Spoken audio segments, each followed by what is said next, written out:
Hello दोस्तों, स्वागत है आप सभी का हमारे यूट्यूब चैनल एंजल एकेडमी में। काफ़ी लंबे समय के बाद मॉडल प्रश्न पत्र जारी कर दिया गया है। ये सारे प्रश्न एग्जाम के लिए काफ़ी ज़्यादा इंपॉर्टेंट है, तो वीडियो को बिना स्किप किए हुए सारे प्रश्नों का सॉल्यूशंस को देखिए। और अगर आप हमारे चैनल पर नए हैं तो हमारे चैनल को सब्सक्राइब कर दीजिए और इस वीडियो को अपने दोस्तों को भी शेयर कीजिए, क्योंकि आपका एक शेयर किन्हीं की ज़िंदगी को बना सकती है। आपके एक शेयर से उन्हें बहुत हेल्प हो जाएगा, इसलिए जल्दी कीजिए, ये सारे वीडियो को अपने दोस्तों तक शेयर कर दीजिए। अब चलिए आते हैं क्वेश्चन पे। तो क्वेश्चन नंबर 1, 156 को अभाज्य गुणनखंडों के गुणनफल के रूप में लिखा जा सकता है, यानी 156 के अभाज्य गुणनखंड के गुणनफल के रूप में लिखा जा सकता है। देखिए, इस तरह से क्वेश्चन एग्जाम में आता ही है और इस बार भी एग्जाम में पक्का कंफर्म है कि आएगा ये। तो चलिए देखते हैं 156 के अभाज्य गुणनखंड के गुणनफल के रूप में किस तरह से हम लिख सकते हैं। तो चलिए आते हैं, बनाते हैं इसका सोल्यूशन। तो देखिए यहाँ पे 156 दिया गया है, उसका अभाज्य गुणनखंड को किस तरह से लिख सकते हैं। यहाँ पे देखिए, सबसे पहले हम इस तरह से इसको सजा लेंगे, उसके बाद जिस तरह से एलसीएम का काम करते हैं उसे हम उसी तरह से करना है। ये देखिए, मेरा 2 से ये 7 टाइम्स में कट जाएगा ये, ठीक है।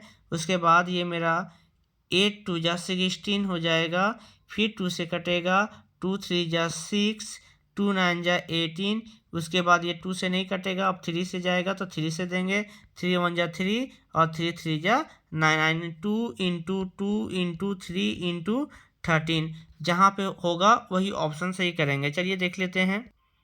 देखिए, ऑप्शन नंबर बी मेरा सही है, तो ऑप्शन नंबर बी को टिक करेंगे, ठीक है। अब चलिए नेक्स्ट क्वेश्चन पे आते हैं।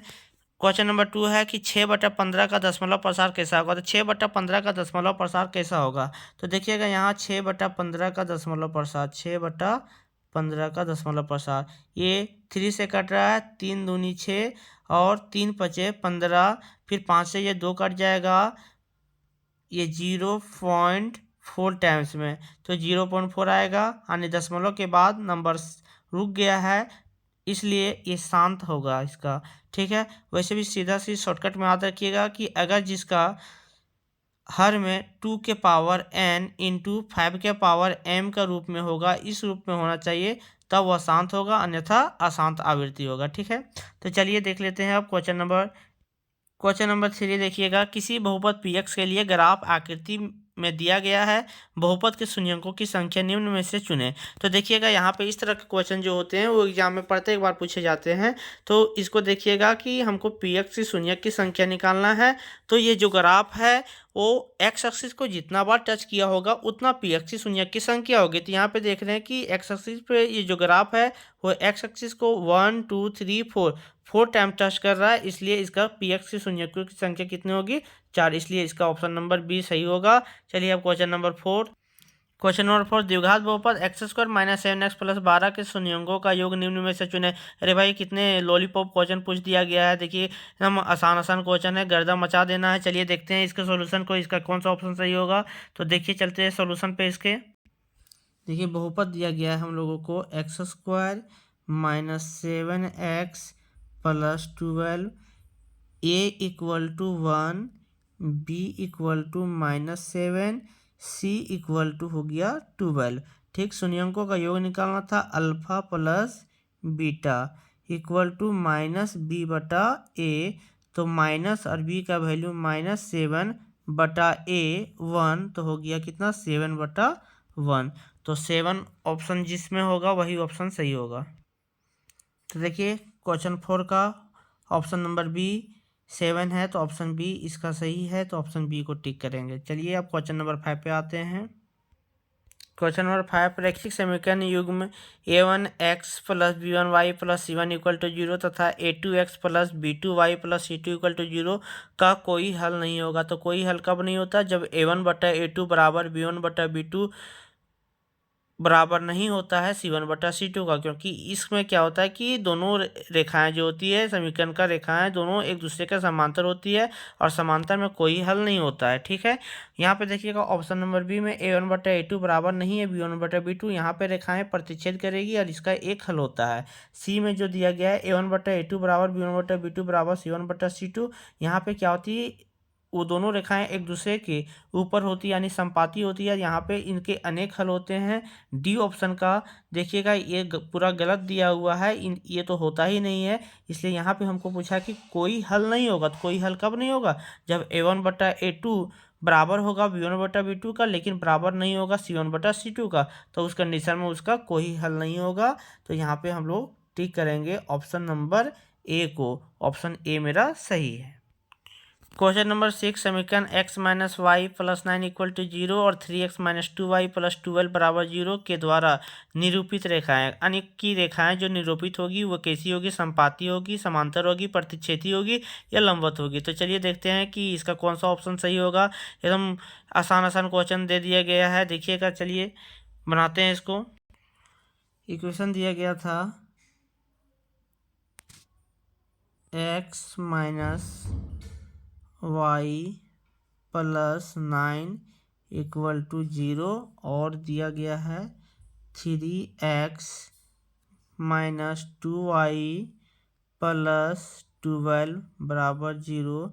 तो यहाँ पे निकाल लेते पहले a1 आ जाएगा 1, b2 सॉरी b1 निकाल लेते हैं। b1 हो गया -1, c1 हो गया 9, a2 हो जाएगा 3, b2 हो जाएगा -2 और c2 हो जाएगा 12। तो a1/a2 करेंगे तो a1/a2 हो जाएगा मेरा 1/3,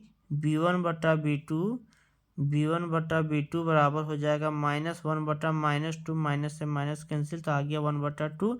यानी कि देखिएगा a1/a2 बराबर नहीं है b1/b2 का। तो रेखा जो होगा वो कैसा होगा? तो प्रतिच्छेदी होगा। कैसा होगा? प्रतिच्छेदी होगा। ठीक है, तो चलिए देखते हैं प्रतिच्छेदी को टिक करेंगे हम लोग।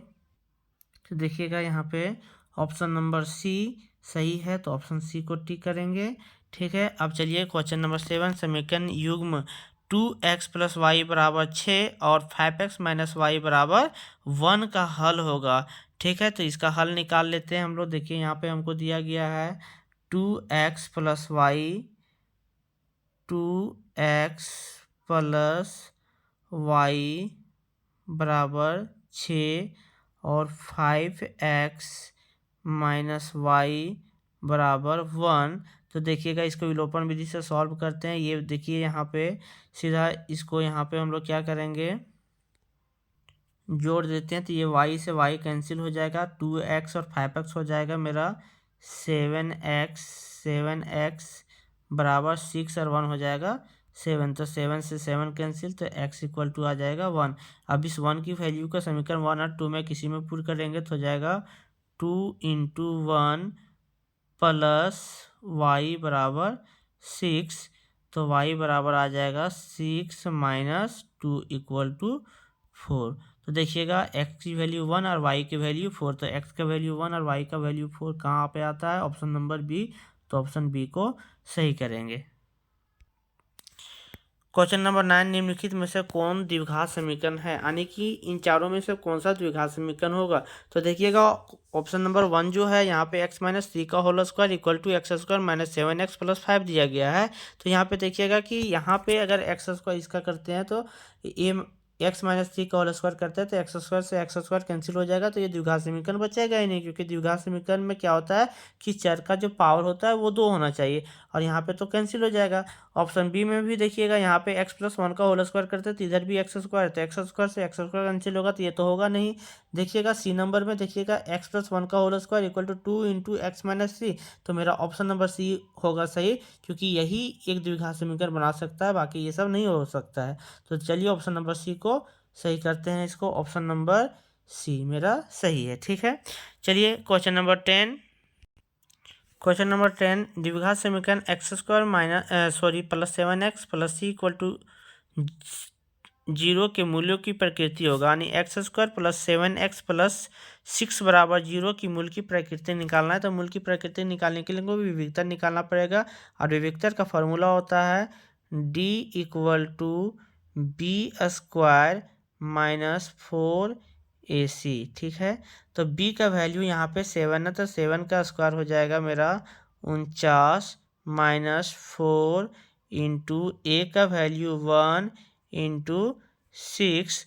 तो यहाँ पे देखिएगा 49 - 6 चौके 24। तो इसको घटाएंगे तो 9 में से 4 गया तो बच्चा 5, 4 में से 2 गया तो 2 बच गया, यानी डी का वैल्यू आ गया 25।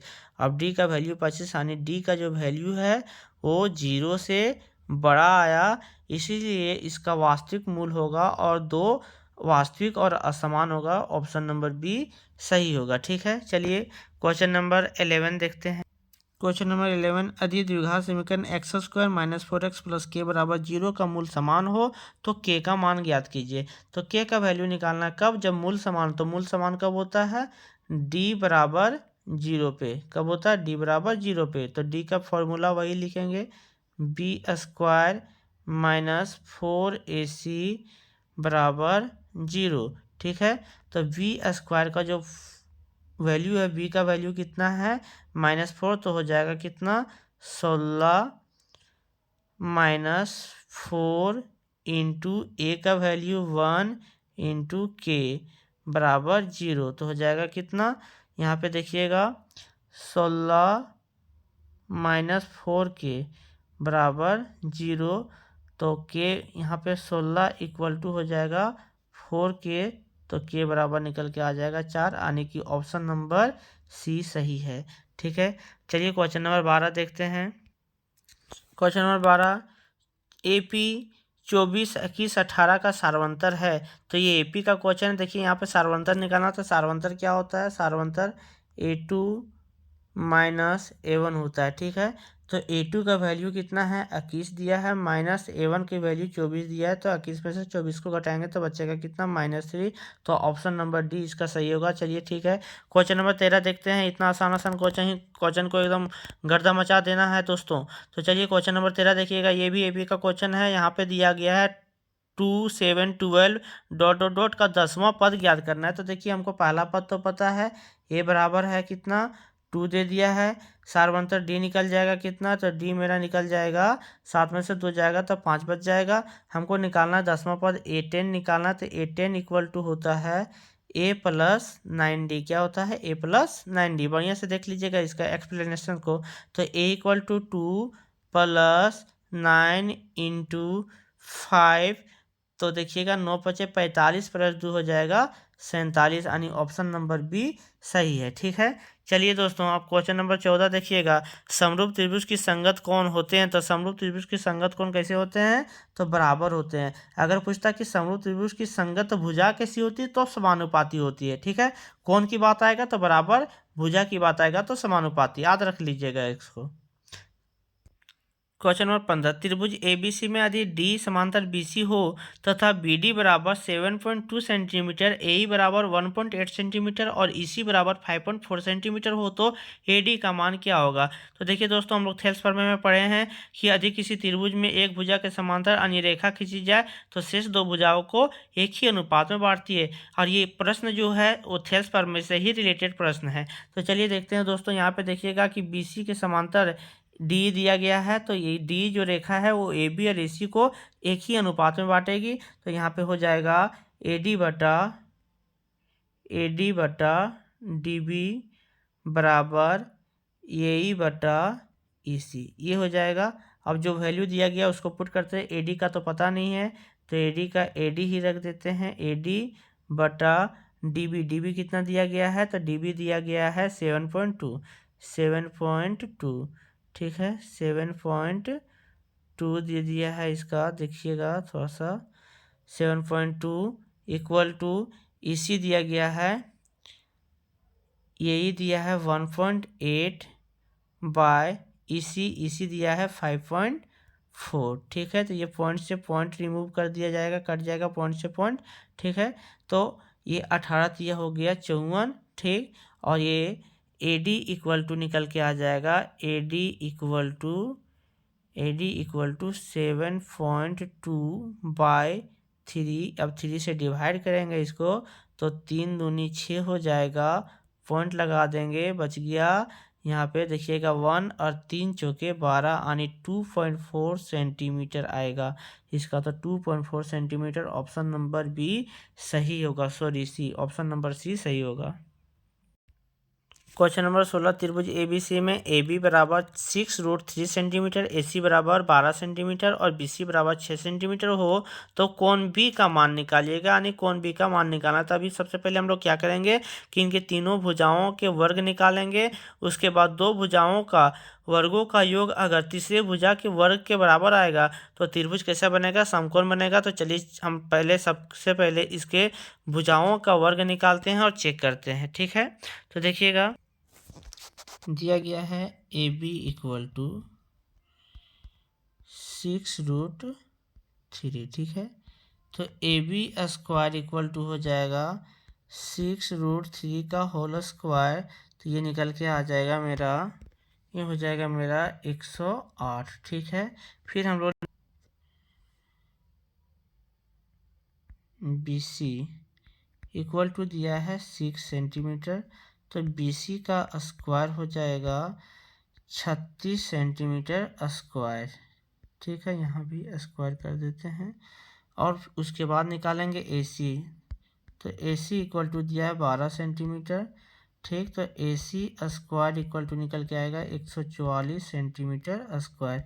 अब यहाँ क्या देख रहे हैं कि A B square plus B C square बराबर हो रहा है ए सी स्क्वायर, ठीक।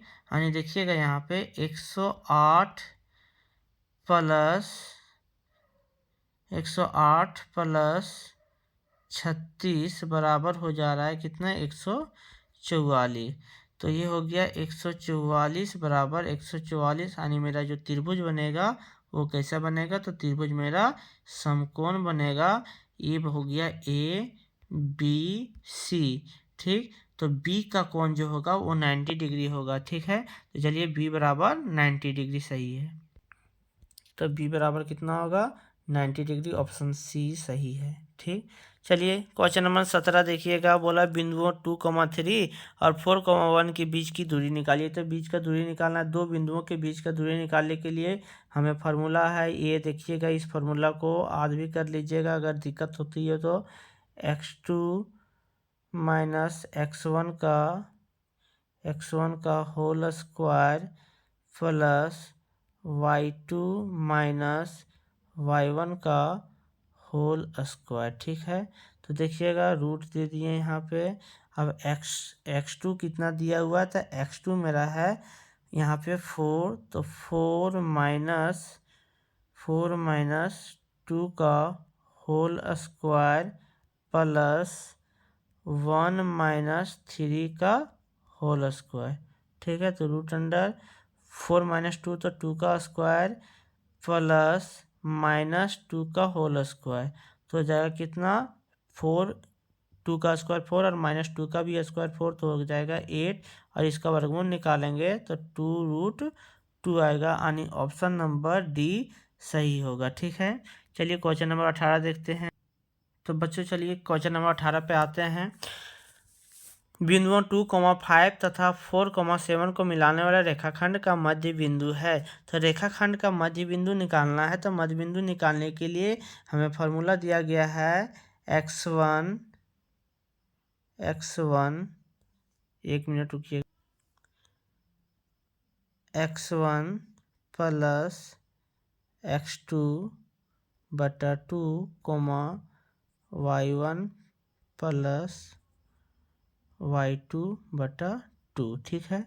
तो यहाँ देखिएगा x1 है 2 और x2 है 4, तो 2 प्लस 4/2 y1 है 5 प्लस y2 है 7/2, तो 6/2 12/2। इस काटेंगे तो हो जाएगा ये 3 आ जाएगा और यहाँ पे आ जाएगा 6, यानी 3,6। तो 3,6 कहाँ पे है, ऑप्शन नंबर सी, तो 3,6 सही है, ठीक है। चलिए क्वेश्चन नंबर 19 देखिएगा दोस्तों। एकदम मस्ती के साथ पढ़िए दोस्तों। अभी तो असली मंजिल पाना बाकी है, अभी तो असली मंजिल पाना बाकी है, अभी तो इरादों का इम्तिहान बाकी है, अभी तो तोली है मुट्ठी भर जमीन, अभी तो तोलना आसमान बाकी है। तो दोस्तों हार मत मानिए, संघर्ष कीजिए, जो संघर्ष कीजिएगा उन्हें सफलता अवश्य ही मिलेगा। तो चलिए क्वेश्चन नंबर 19 को देखते हैं। क्वेश्चन नंबर 19 यदि ए 0,0 बी 5,0 सी 0,6 हो तो त्रिभुज ए बी सी का क्षेत्रफल होगा। यानी कि हमें त्रिभुज का शीर्ष दिया गया है, अब हमको निकालना है त्रिभुज का क्षेत्रफल। तो चलिए निकालते हैं त्रिभुज का क्षेत्रफल। तो देखिएगा इसका सॉल्यूशंस को, यहाँ पे हमें ए इक्वल टू दिया हुआ है, ए का शीर्ष दिया है 0,0, बी का शीर्ष दिया हुआ है, बी का शीर्ष दिया है 5,0, ठीक है, और सी का शीर्ष दिया है 0,6, ठीक ना। तो चलिए यहाँ पे x1 मेरा हो गया कितना 0, x2 हो जाएगा 5 और x3 हो जाएगा 0, y1 0, y2 इक्वल टू 0 और y3 इक्वल टू हो जाएगा 6। तो त्रिभुज का क्षेत्रफल, त्रिभुज का क्षेत्रफल बराबर फार्मूला होता है 1/2 bracket x1 into y2 minus y3 plus x2 y3 minus y1 plus x3 y1 minus y2, ठीक है। तो चलिए इसको सॉल्यूशन करते हैं, वैल्यू को बैठाते हैं और त्रिभुज के क्षेत्रफल को निकालते हैं। तो 1/2 x1 का वैल्यू दिया है 0, ठीक है, और y2 का वैल्यू दिया गया है, y2 का वैल्यू भी दे दिया है 0, ठीक है, माइनस y3 का वैल्यू 6, फिर प्लस x2, तो x2 का वैल्यू 5 दिया हुआ है, x3 का वैल्यू 6 माइनस y1 का वैल्यू 0, ठीक है, प्लस x3 का वैल्यू दिया गया है 0 और y1 है 0 माइनस y2 भी 0। देखिएगा दोस्तों यहाँ पे ये 0 0 जो है तो 0 से मल्टीप्लाई होगा तो 0 ख़त्म हो जाएगा, ये भी ख़त्म हो जाएगा, ये भी ख़त्म हो जाएगा, सिर्फ ये बच जाएगा। तो 1/2 इंटू 5 इंटू 6 माइनस 0, तो 6 में से 0 सब्ट्रैक्शन करेंगे तो 6 बचेगा, तो 5 6 जा 30, तो 2 से काटेंगे इसको तो 15 आएगा, यानी कितना आएगा तो 15 स्क्वायर यूनिट आएगा इसका आंसर, 15 स्क्वायर यूनिट, ठीक है। तो 15 स्क्वायर यूनिट सही ऑप्शन होगा इसका। तो इसका ऑप्शन नंबर बी 15 वर्ग मात्रक सही है, तो बी को सही कीजिएगा, ठीक है। अब चलिए क्वेश्चन नंबर 20 पे आते हैं। क्वेश्चन नंबर 20 है यदि साइन ए बराबर 3/5 हो तो टेन ए का मान ज्ञात कीजिए। तो यहीं पे देखिए दोस्तों साइन ए इक्वल टू दिया है, साइन ए बराबर दिया हुआ है 3/5। तो साइन का फॉर्मूला जो होता है, साइन क्या होता है तो परपेंडिकुलर पी बटा हाइपोटेनस एच, यानी पी बटा एच होता है। और हमें टेन का वैल्यू निकालना है, तो टेन के लिए हमें बेस आधार चाहिए, तो सबसे पहले बी निकाल लेते हैं। तो बी इक्वल टू हो जाएगा रूट अंडर एच स्क्वायर, तो एच कितना है 5, तो 5 का स्क्वायर माइनस पी स्क्वायर 3 का स्क्वायर, ठीक है। तो बी इक्वल टू हो जाएगा रूट अंडर 25 माइनस 9, तो बी इक्वल टू आएगा रूट अंडर 16 सेंटीमीटर स्क्वायर, यहाँ पे आएगा, ठीक। तो b इक्वल टू आएगा 4, तो b का वैल्यू कितना आ गया 4 आ गया। तो टेन ए का वैल्यू निकालना है, तो टेन ए इक्वल टू हो जाएगा मेरा p बटा b। तो p का वैल्यू तो दिया हुआ है कितना 3, p 3 दिया है और बी है 4, तो 3/4, तो 3/4 ऑप्शन सी सही होगा। ठीक है। क्वेश्चन नंबर 21 देखिएगा यहाँ पे, यदि 2 sin² ए बराबर 1 हो तो कोण ए का मान ज्ञात कीजिए। बहुत ही आसान क्वेश्चन है दोस्तों, देखिएगा कितना मजा आने वाला है इस क्वेश्चन में।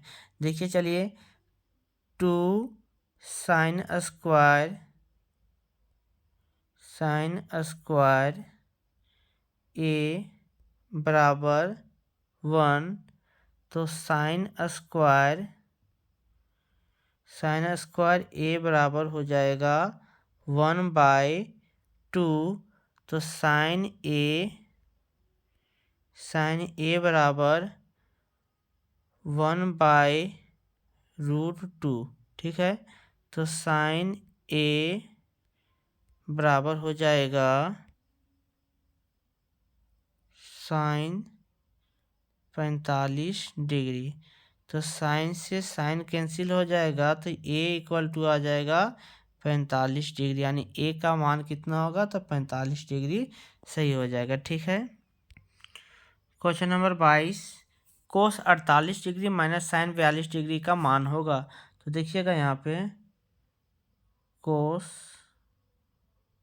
48 डिग्री माइनस साइन 42 डिग्री का मान निकालना है ना। तो इसको हम लोग लिखेंगे कोस 90 माइनस 42, फिर माइनस साइन 42। ठीक है, तो कोस 90 माइनस थीटा हो जाएगा साइन थीटा, तो हो जाएगा ये साइन 42 माइनस साइन 42। तो ये कट जाएगा, कितना आएगा, तो 0 आएगा। इसका ऑप्शन नंबर बी सही 0 होगा सही इसका। चलिए क्वेश्चन नंबर 23 देखिएगा कि भूमि के एक बिंदु से जो मीनार के पाद बिंदु से 30 मीटर की दूरी पे है, तो मीनार के शिखर का ओनियन कोण 30 डिग्री है, तो मीनार की ऊंचाई होगा। तो मीनार का ऊंचाई ज्ञात करना है। तो चलिएगा देखिएगा यहाँ पे क्वेश्चन नंबर 23 का सोल्यूशन। चलिए देखते हैं कि भूमि के एक बिंदु से जो मीनार के पाद बिंदु से 30 मीटर की दूरी पे, तो मीनार के शिखर का ओनियन कोण 30 डिग्री है, तो मीनार की ऊंचाई निकालना है। तो हमको निकालना क्या है, मीनार की ऊंचाई निकालना है। तो चलिए देखिएगा, सबसे पहले इसका फिगर ड्रॉ कर लेते हैं हम लोग।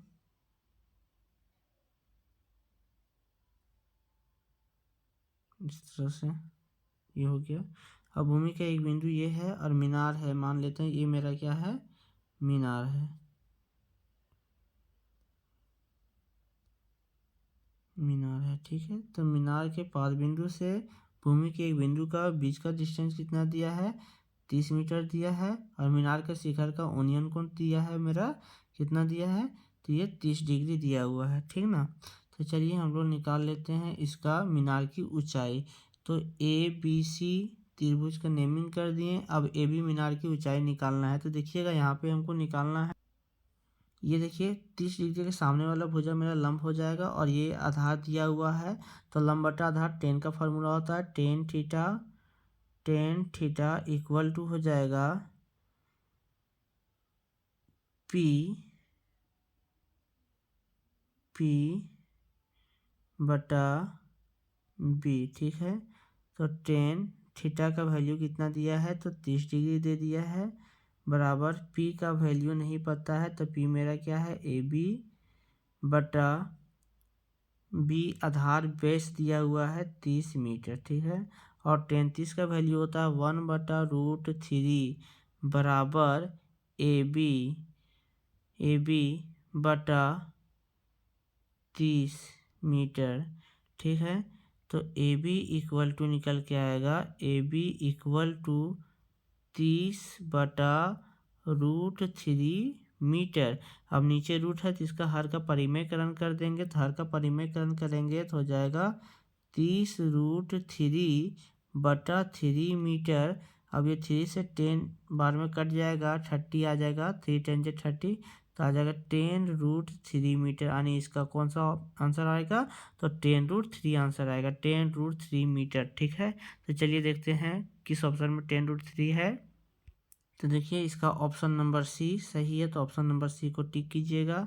चलिए 24 नंबर क्वेश्चन है कि एक वृत्त की कितनी स्पर्श रेखाएं हो सकती है, यानी एक वृत्त पर कितनी स्पर्श रेखाएं हो सकती है। तो देखिएगा एक वृत्त पर कितनी स्पर्श रेखाएं हो सकती है। जैसे मेरा ये वृत्त दिया हुआ है, तो इस पे देखिए इस वृत्त पे हम यहाँ भी एक स्पर्श रेखाएं खींच सकते हैं। यहाँ देखिएगा थोड़ा सा, यहाँ भी हम स्पर्श रेखाएं खींच सकते हैं, इधर से भी स्पर्श रेखाएं खींच सकते हैं, इधर से भी स्पर्श रेखाएं खींच सकते हैं, इधर से भी स्पर्श रेखाएं खींच सकते हैं। क्योंकि एक वृत्त पे अनंत बिंदु स्थित होते हैं, इसलिए एक वृत्त पे अनंत स्पर्श रेखाएं खींच सकते हैं, इसलिए इसका ऑप्शन नंबर सी सही होगा। ठीक है। क्वेश्चन नंबर 25 देखिएगा, यदि टीपी टीक्यू केंद्र वो वाले किसी वृत्त पर दो स्पर्श रेखाएं इस प्रकार हैं कि कोण पी वो क्यू बराबर 110 डिग्री, तो कोण पी टी क्यू बराबर है, यानी कोण पी टी क्यू का वैल्यू निकालना है। तो देखिएगा यहाँ पे आप समझिएगा जरा सा कि वृत्त की त्रिज्या और स्पर्श रेखा स्पर्श बिंदु पे लंब होती है, यानी कि 90 डिग्री का कोण बनाती है, यहाँ पे भी और यहाँ पे भी 90 डिग्री का कोण बनाती है। ठीक है। तो ये एक प्रकार का देखिएगा पी टी क्यू वो, यानी पी टी क्यू वो एक चतुर्भुज है। तो यहाँ 90 बन गया 90 और यहाँ भी 90 बन गया, तो हो गया कितना 180 का। और चतुर्भुज में बनता है 360 डिग्री का कोण, तो 180 यहाँ ये दोनों कोणों को जोड़ने से 180 हो गया।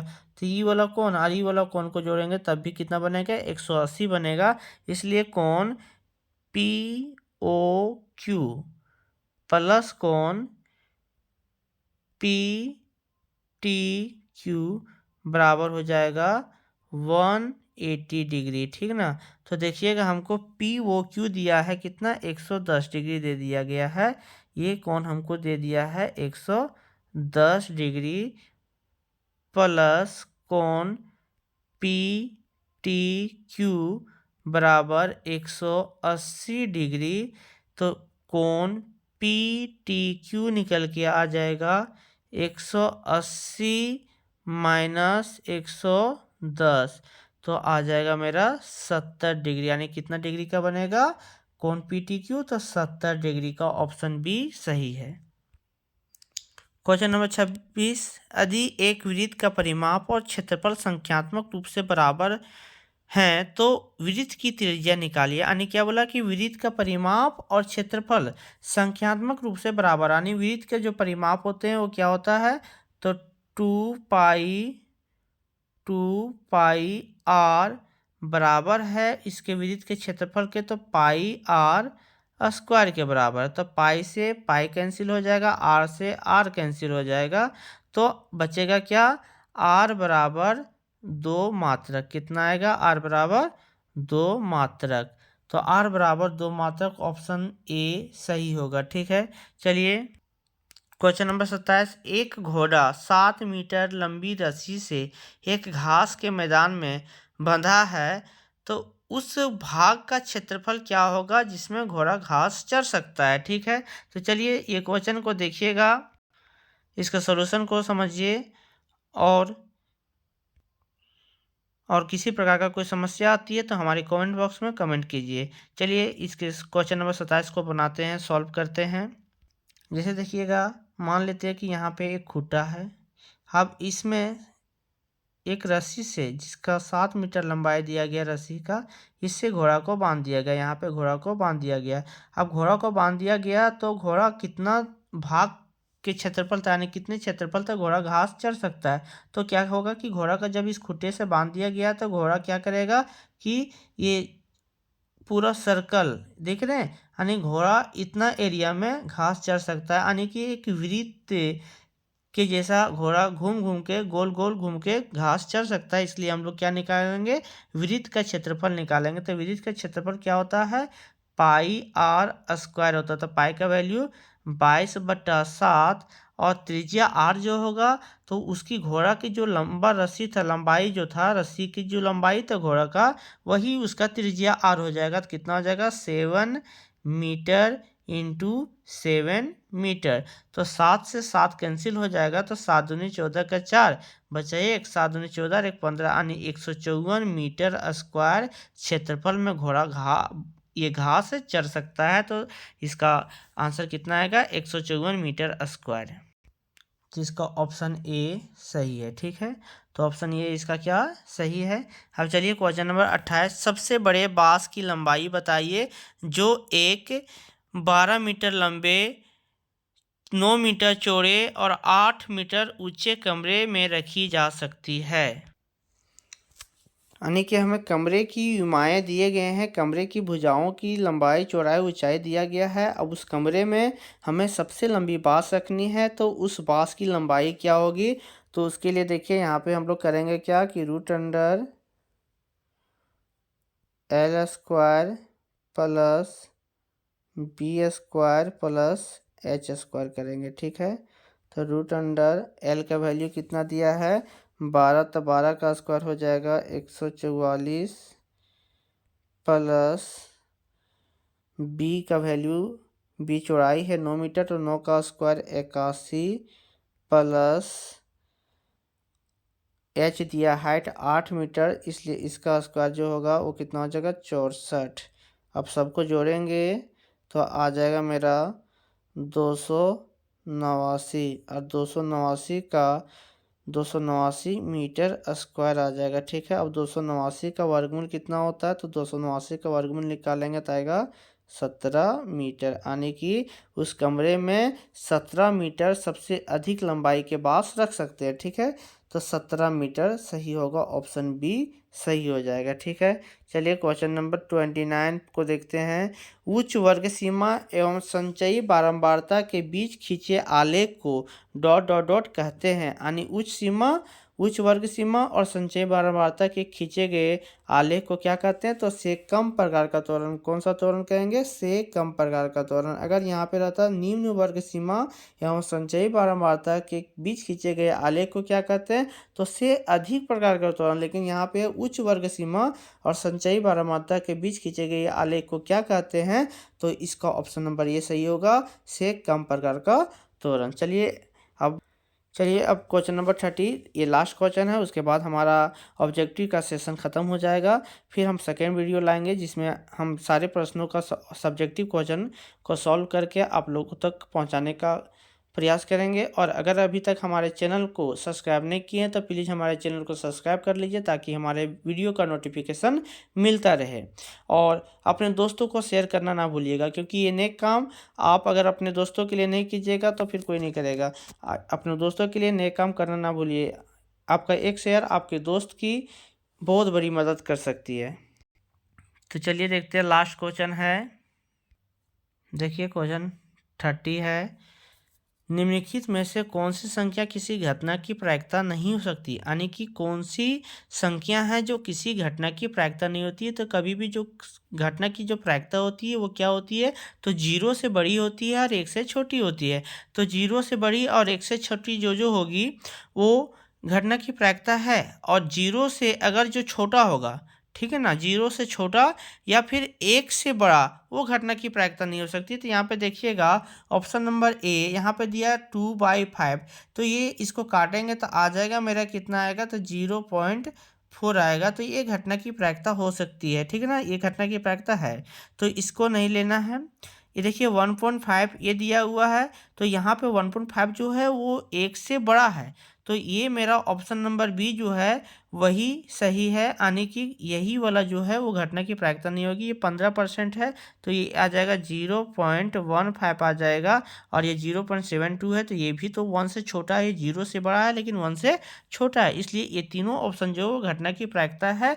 और यहाँ पे पूछा है कि कौन सी संख्या किसी घटना की प्रायिकता नहीं हो सकती है, तो ये 1.5 जो है वो किसी भी घटना की प्रायिकता नहीं हो सकती, यानी ऑप्शन नंबर बी सही है। अब इसी प्रश्न के साथ हमारे ऑब्जेक्टिव के सारे प्रश्न समाप्त होते हैं। अब तो बच्चों वीडियो को पूरा बिना स्किप किए हुए देखिए और अपने दोस्तों को शेयर कीजिए ताकि आपके दोस्त भी एग्ज़ाम का बेहतर तैयारी कर सके। और आप लोग हमारे चैनल में अगर अभी भी नए हैं तो हमारे चैनल को लाइक, सब्सक्राइब और कमेंट जरूर कर दीजिएगा, ताकि और बेल आइकन को भी दबा दीजिएगा ताकि हमारे वीडियो का नोटिफिकेशन आप लोग तक पहुंचता रहे। और हम जल्द ही सब्जेक्टिव के सारे प्रश्नों का हल लेकर आएंगे। अभी के लिए इतना ही बस। आप लोग को एग्ज़ाम के लिए बेस्ट ऑफ लक। चलिए ठीक है, फिर मिलते हैं नेक्स्ट वीडियो में। जय हिंद, जय भारत।